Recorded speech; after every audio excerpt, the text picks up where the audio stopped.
Wearing a mask is not a political issue. It's about health. We have so many safeguards in place to stop diseases based on how they spread. We often don't even recognize them anymore. While you can't hide a mask, COVID-19 should be no different.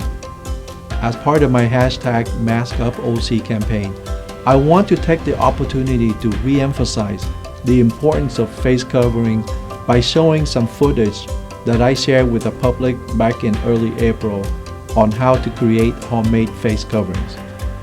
2 days after this footage was shared, I proposed the first mask mandate in Orange County at one of our Board of Supervisors meetings.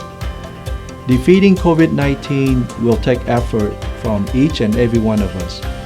While some are performing heroic efforts in hospitals and laboratories to combat this virus, wearing a mask is literally the least that the rest of us can do.